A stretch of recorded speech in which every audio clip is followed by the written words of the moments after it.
Hey, welcome to the Sports Reverends podcast. My name is Dan. I'm joined with the big bro known as the coach. He has coached all around the world, at least a global impact. And we are so excited for the 2024-2025 Sports Reverends season. How you doing, coach? Coach, I am great. I always cringe when you say global coach because it's like not true, but I'll Global take impact. How about you? I added that I'll part in. I'll take the flowers for now, and we'll see who comes out of the weed works to cut me down. That's okay. No, I'm great. I'm excited to be back. It feels like forever, and fall is always a good time to restart sports.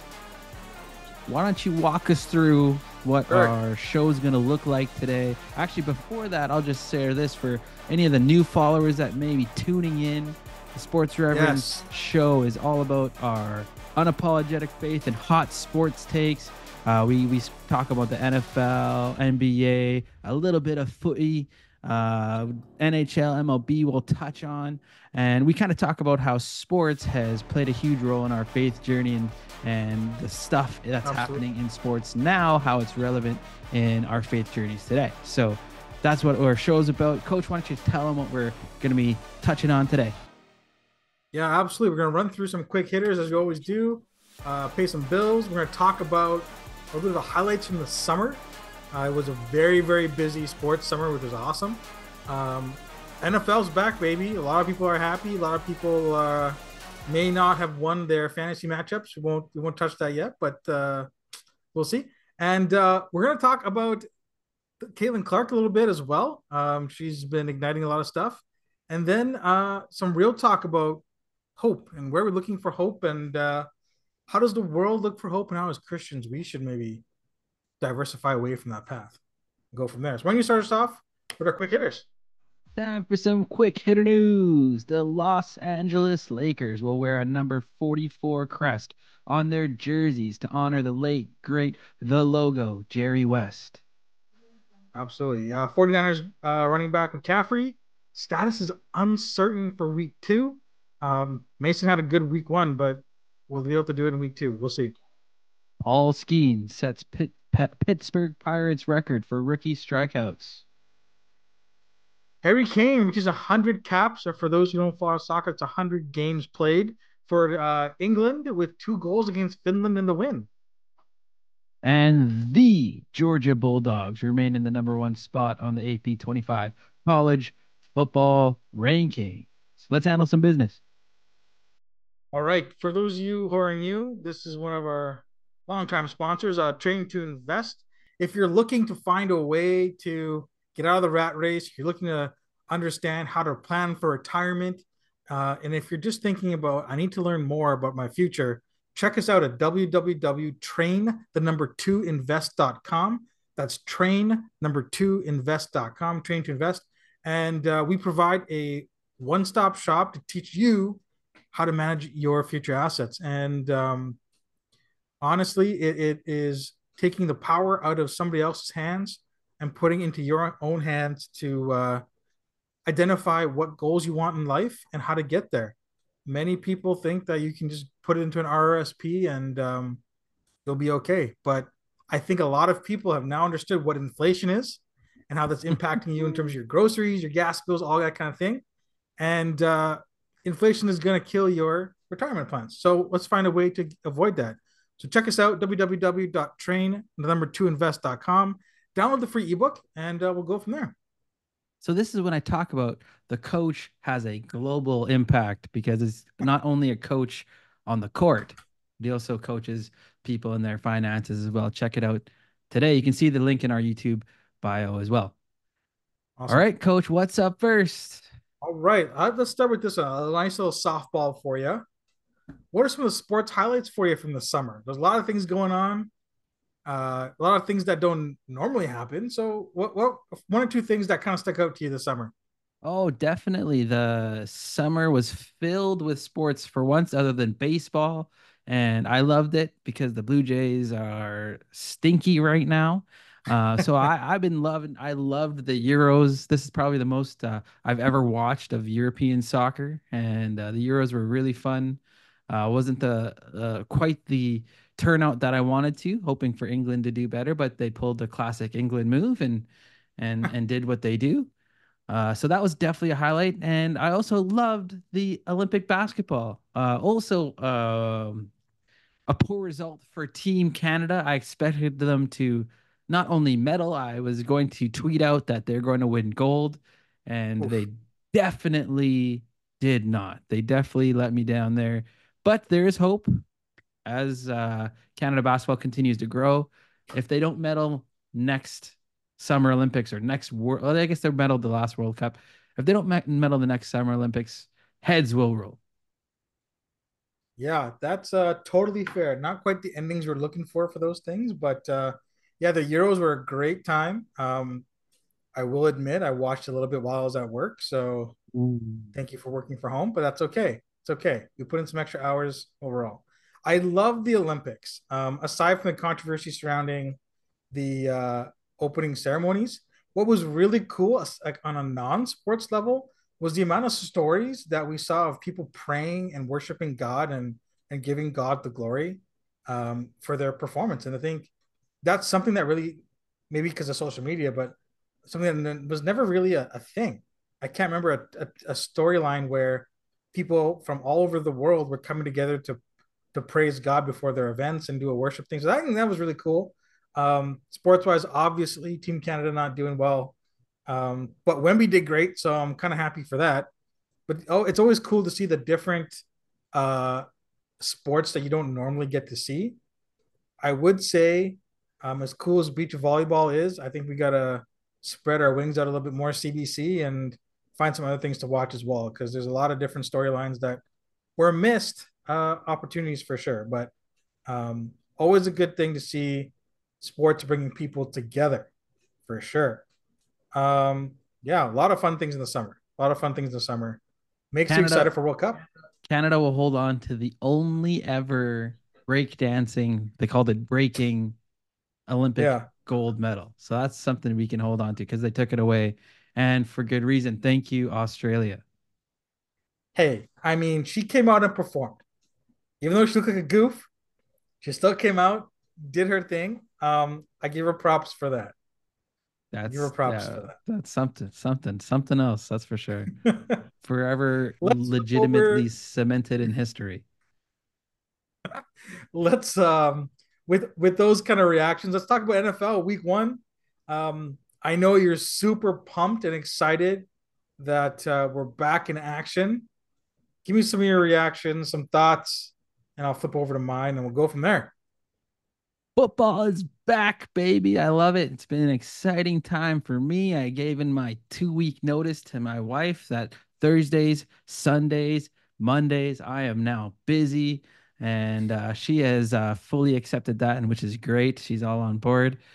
She's watching Netflix on her on her tablet, and I'm watching football. It's a great season for me. It's fantasy football season, and wow, week one was full of lots of mediocre football, I would say. It was fun football, but the quarterback play, and you could tell that all these teams are really missing out on the preseason practices and the 2 or 3 days that they're not allowed to do anymore. You can see that they're rusty, and I get it. It's all to preserve injuries and all that kind of stuff.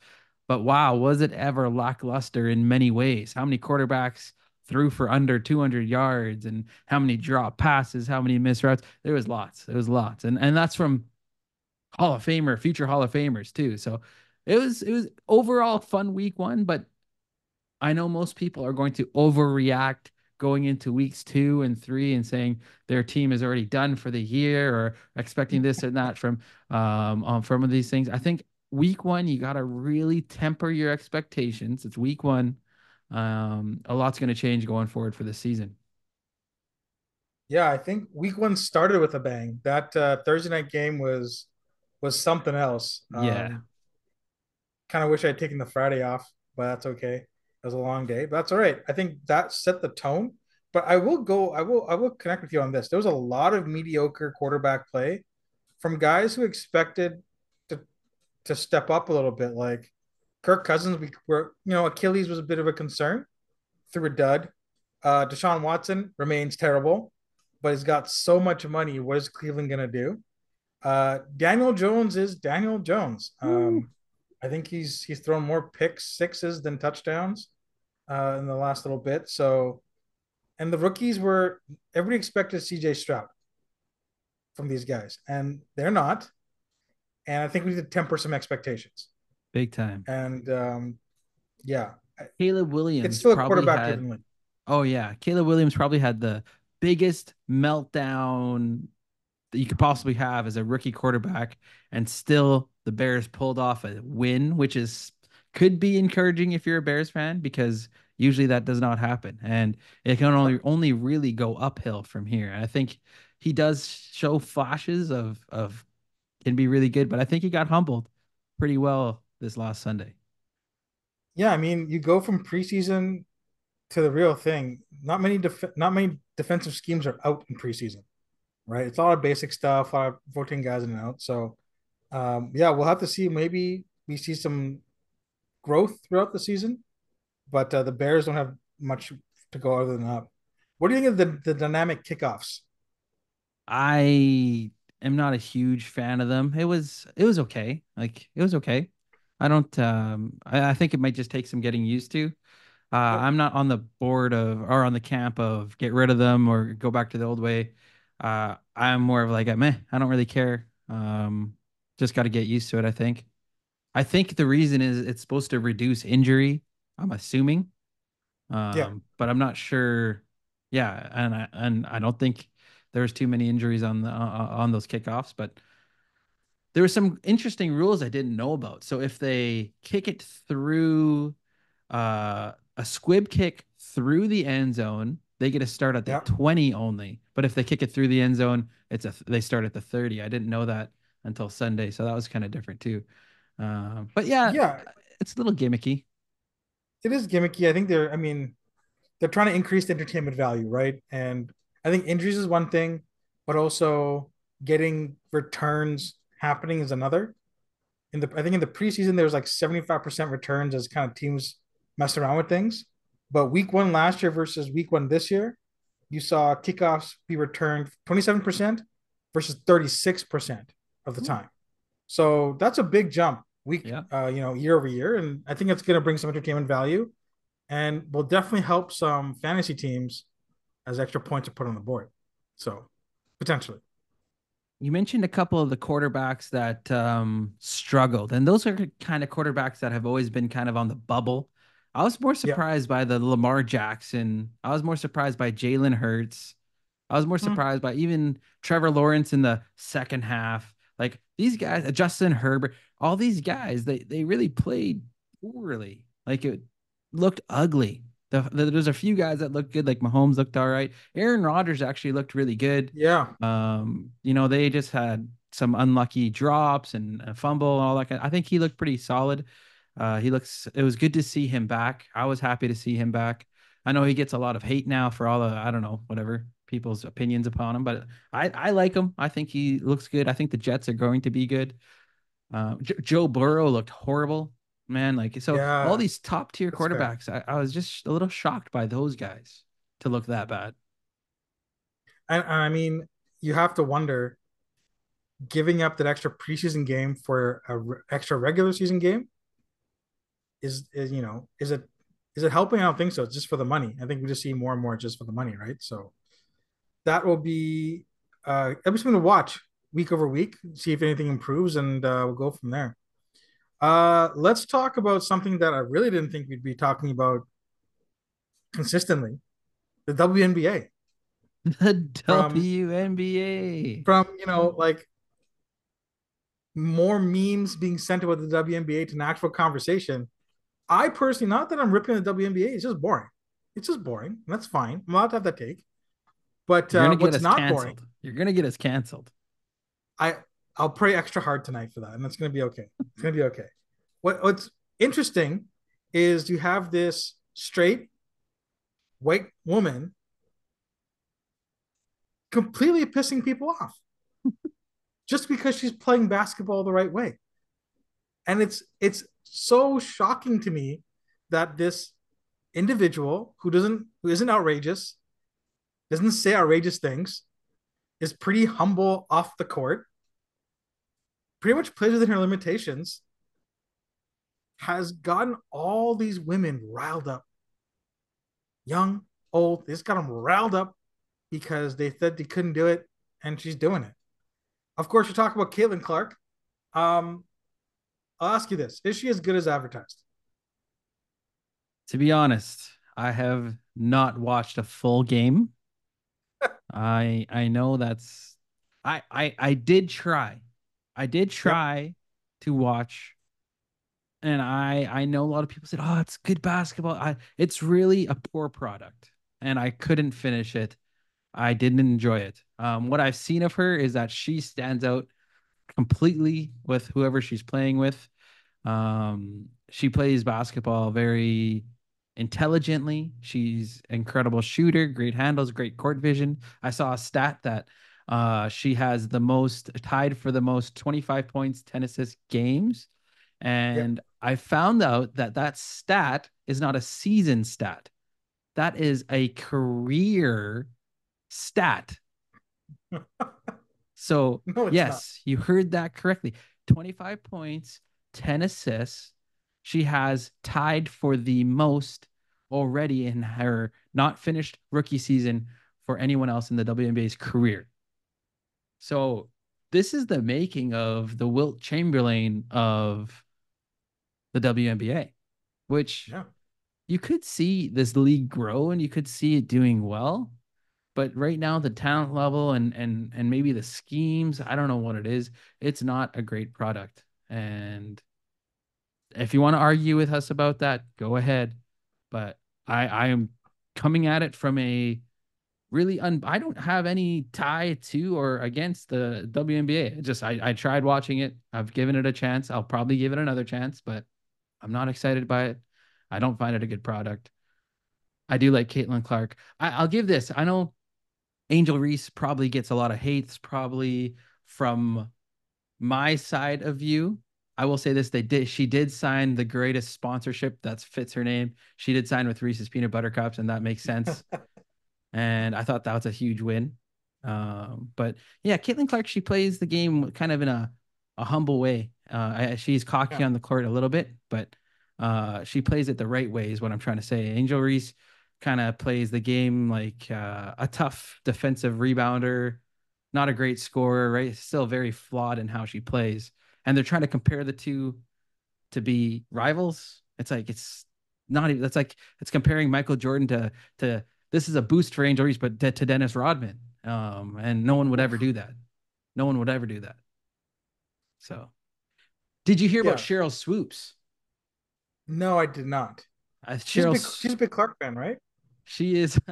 Well, they had to remove her from Caitlin Clark broadcasts, from the broadcast for Caitlin Clark because of her hatred towards Caitlin Clark. That's Interesting. Cheryl Swoops. Yes. Oh, I'm sorry. I'm thinking something different. Yeah. Yeah. Cheryl Swoops hates Caitlin Clark. Yeah, we Big know time. that. I thought you were saying that facetiously. And No, no, no, no. they actually removed her from the broadcast for Caitlin Clark.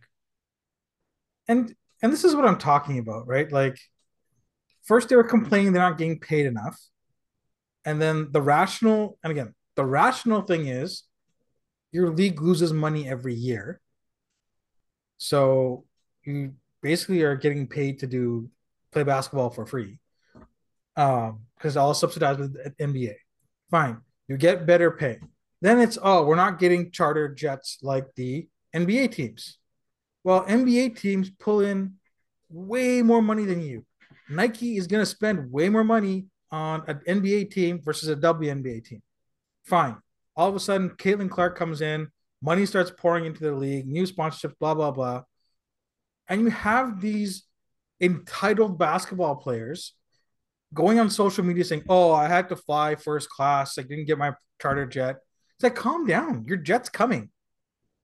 And then all these people who've been in the league for a long time who haven't made an impact via social media, via the game itself, haven't driven any sort of excitement in the last 10 years, trying to put this person down whom they've never met. Diana Taurasi just said she's Yeah. get ready, get ready. She's not ready for this. Blah blah. What and all the trash talk. And she is 40. supposedly a atypical trash talker in the WNBA, right? Caitlin Clark has dominated those matchups, dominated, right? And again, I'm not saying that there's definitely an age gap for sure. I get it, but if you're gonna talk smack, you got to be able to back it up.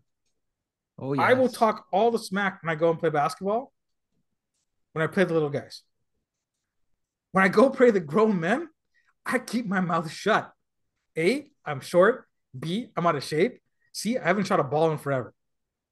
So when I go back to Linden and I'm with the guys, and when the older guys step on the court to younger guys, yeah, I am all in there, talking smack because I know you're a small little guy. I'm gonna post you up. I'm gonna use my big butt, and you're dead. Now, if I'm gonna go post up guys here in Toronto, nah, I'm keeping my mouth shut. I'm passing the ball. I know my role. I know it. These ladies they come off as so self-entitled, and you're 1,000% correct. The product isn't good. There are highlight reels of passes that Caitlin Clark is making that her teammates just bobble. There's a highlight package of Angel Reese missing layup upon layup upon layup and being celebrated for a double double. And I don't get it. It's not whoever's running the WNBA doesn't seem very business minded. She wasn't part of the 3 point contest. She was barely part of All Star, right? You're allowing her. She got roughed up in the first couple of weeks with clearly bad fouls. It's like you gotta protect your image, you gotta protect your superstars, and you have to package it in a way that people want to watch it. I don't Seems know. pretty like it's not that difficult, I don't think. No. And the annoying part is the fad that all these big names will say, like Shaq saying, "Yes, we need to get these Oh, women paid now." And it's just like the new trend, the trend of the day. And it's just gross. It's just gross. It's like, come on, let's just smarten up here. The G League, the NBA G League makes more money than the WNBA. yeah, The Canadian Football League has better attendance than the WNBA. What are we saying here? Like, what are we doing here? I don't get it. I just they play 30 games in a season. And so even if they took the work per ratio hours, look how much they're getting paid and percentages. That's just it's unbelievable. It's unbelievable. So yeah. And again, we're not saying that the women shouldn't get paid, but you're not going to get paid. No one's making James Harden money in that league, right? No one's making James Harden money. Let's just focus on turning a profit. that's the thing, right? If you flipped it, if it was the WNBA and that was making lots of money and the NBA that wasn't, I'd be saying the same thing. It's all Agreed. about And logic. yeah, and remember, yes, basketball is a sport. We get it. But at this level, it's also entertainment, right? And for all of you people out there who are saying, get them paid, have you bought a ticket to see a WNBA game? My guess is no. I think Toronto is going to do really well for the WNBA team when it comes next year or 2026. Um, just because there's a lot of people who love basketball and it's kind of like TFC, they'll just support it regardless. When you look at the other stadiums, they're very empty, Yeah. very empty, Except for the Indiana Fever, except Caitlin for Clark's. Indiana, There's a couple. except There's for a couple Indiana. stadiums. Couple stadiums that are doing Yeah, well. I just think they need but to take their time to build it up and grow it and let it do its thing. Um, and I think sorry, finish. and just put the heartbeat of trying to grow it as players. You know what I mean? So Yeah, and I think a great example would be the MLS. yeah, MLS looked like a complete joke when it first started, um, but they've slowly tweaked the game. They've built it from the grassroots up. A lot of development is put on U.S. born players, right? And you see that the women's soccer team is amazing. The men's soccer team is decent, you know, and they're hosting a World Cup. You have guys like Messi, even though he's in the end of his career, generational talent coming over, right? So I think from a business perspective, the WNBA needs to do better. If you look at just even marketing, NBA is always like Durant versus LeBron, blah blah blah. There's none of that going on, and you got to protect your product. So, um, yeah, I think the last bit, well, before we jump off here, is I told you I told you a few weeks ago that Angel Reese would be in the conversation for Rookie of the Year, and I'm pretty sure if she doesn't get hurt, she might have won. Like I'm 85% sure she might have won if she didn't get hurt. Just unbelievable if that would ever happen. I didn't believe you, and then all this talk comes out about Angel Reese became ESPN's number one on the ranked rookie leader list, and it's like, come on, this is a joke. It's such a joke. Such a joke. I have no other words to say. It's just a joke. Yeah, and coming from the laughing league that is ESPN, um, apparently you just got to be either colored, transgendered, gay, and ESPN's going to prop you up. Yeah. And if you oppose those things or if you're anything different, forget about it. Forget about it. Um, yeah, I think it's a lot of WNBA talk. That's Um, the most I've ever talked about WNBA. Just happened. I think so too, and we'll see what happens next week. But let's pay some more bills. What do we got up next? Urban Hope. It's a mentorship program that I get to run in downtown Toronto. It provides a safe place for kids and youth in a marginalized neighborhood. We provide a safe space. We provide teaching and mentoring, and teach also older youth to develop their mentorship skills, and they get to have opportunities to put it into practice with the younger kids as well. So it's a very cool program we get to run, from different drop-in nights for kids and youth to building into our basketball academy that coach is eventually going to hopefully run, as we build that up and secure court time, secure teams, and all that kind of stuff. If you want to be a part of this journey, be a part of partnering with Urban Hope and building us up, please take a moment and check out the link in our bio. It'll bring you right to a donation to urbanhope.ca, and help us out there.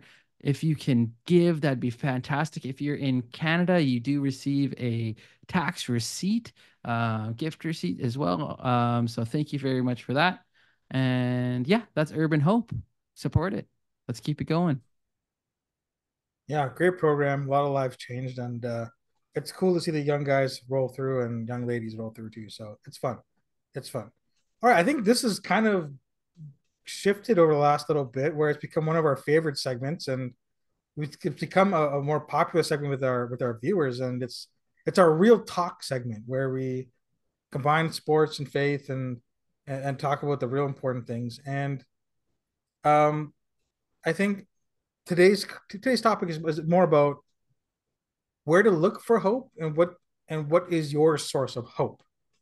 Um, there is this really interesting dichotomy between Christians and non-Christians where you want to live the life following Christ is very anti-worldly and it's very contrarian. So um, yeah, let's jump into that. Um, let's just start right. Easy question. As a Christian, where do you find hope? Hope cannot be found in people. I shared that on Sunday. If you put your hope in people, they'll fail you, because that's what people are, including myself. I'm people. People are flawed. They mess up. They sin. They change their minds when things aren't going their way. They aren't reliable, or even nearly as reliable as God. There's only hope can be found in as what we know as is Jesus Christ. That's who we know our hope is. He's the hope of the world. That's when we celebrate Christmas as the hope of the world being birthed into this world.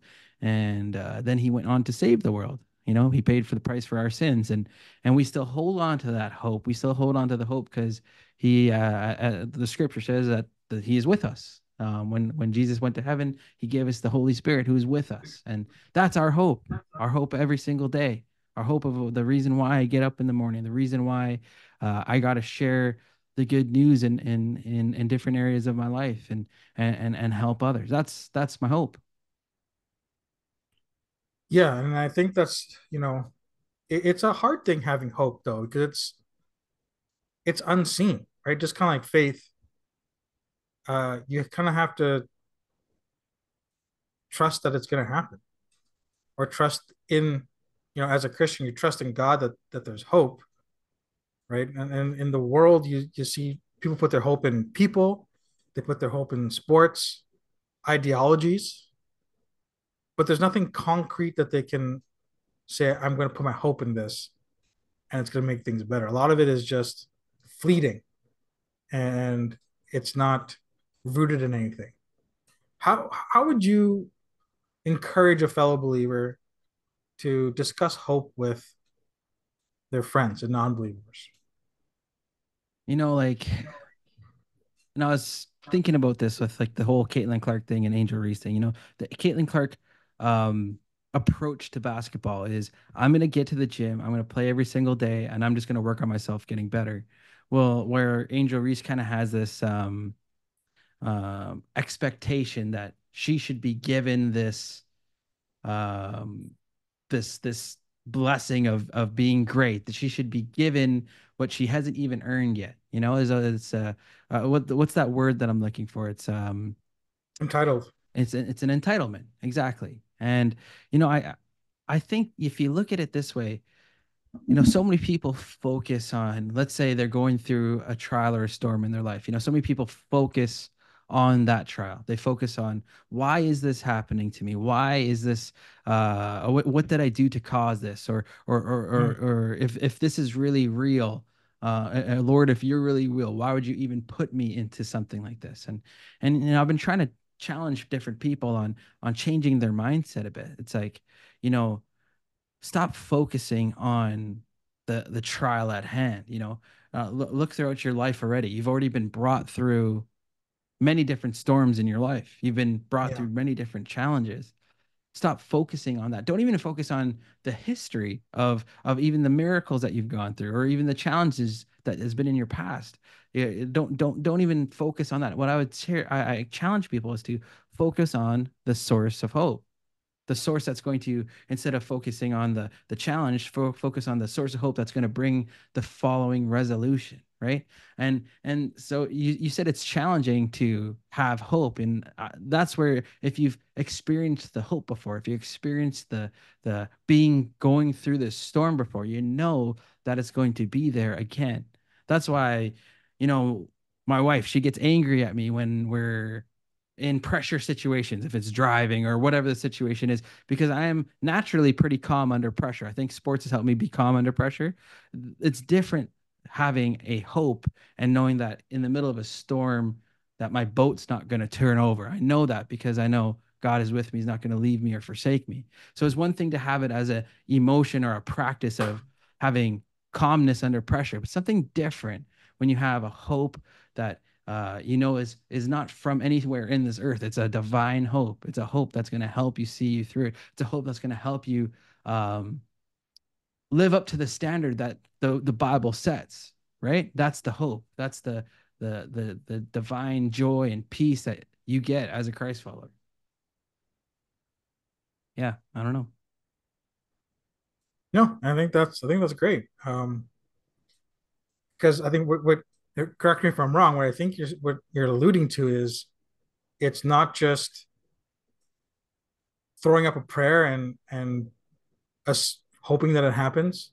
True hope is understanding what has happened to you in the past, and the faithfulness of God is going to happen into the future, and understanding that what you desire isn't really what's important, but God desires. Because I think, Definitely. yeah, because I think a lot of times, we come up with these solutions in our head of like, okay, if this happens and this happens and this happens and this happens, It's problem solved. And God's looking at you like, bro, you just prayed to me and said, I'm going to give this up to you, but you're not letting me do what I need to do. You're not listening, or you're not praying, you're not reading your Bible, you're not doing the stuff that you need to do to get what you want out of this life. And so it's that practical application of, okay, God has done this in my life already. So he's faithful. I'm going to continue to be faithful to God by living my life the way it should be, or do my best, and waiting on God to come through with a miracle or an answer for my prayer or situation. Yeah, I think it's also just knowing that whatever comes in your path, whatever challenge is in the way, it's knowing that it's for a purpose and a plan. And even though it may be tough, you know in your heart that, you know, it's for a reason. And what's that reason for? You may not know. You may not know till 5 years later, but you know you're going to hold on to God and you're going to be faithful and he's going to see you through it. He's not going to let your boat tip over. You're not going to let you sink. And down the line, you're going to look back and saying, "Oh yeah, this is the reason why. This is the the the reason for this challenge." And you're going to see yourself develop. You're going to see yourself grow in your relationship with God too, right? It's a it is a growing journey that we're on. Yeah, no, that's great. And honestly, you know, I think one thing is that we as Christians need to do is also share our wins, right? Yeah. Share what God is doing, because you have no idea what one small win in your life could mean to somebody else. Or when they're hearing the story of like, oh, I needed money to pay my bills and my GST check came in early or whatever. Like, yeah, okay. Some people can tie that as coincidence, but there's also God moving. But it's like God is answering your prayer in a way you didn't expect, and you're being faithful and hopeful, and that resonates with people, right? And it also helps you resonate and I think have a story behind your life, right? A lot of people, some people struggle, and some people don't with that. And remember what God has done is a good way to do that. Well, I think one of the most toxic things, like back to this Caitlin Clark, Angel Reese thing, like I think Angel Reese, she looks at Caitlin Clark. She's comparing everything she does to Caitlin Clark, right? The fans, Yeah. the money, all this stuff, right? And I think when you compare, it's one of the most toxic things you can do, right? You if you look at it in terms of your faith walk, you look at other people and it looks like, oh, things are so easy for them or things are so blessed for them. But reality, that's just not how it all goes, right? It's one of the most dangerous routes to take. So I would say don't compare yourself to other people. Focus on what God has in store for you. Focus on what your path is that God has for you. It's for a reason, for a plan, to see you grow, to see you excel, to see you succeed. And that's what it's all about, folks. It's about growing in your path with God and succeeding. And we're here to do that. And part of how we do that is through our socials, our Twitter, YouTube, Instagram, very popular. Expect to see more stuff coming out through us. So check us out, like, subscribe, follow, all that fun things. And I think next week we're going to have a very special paying off of a bet. So be ready for that. And yeah, get ready to enjoy it.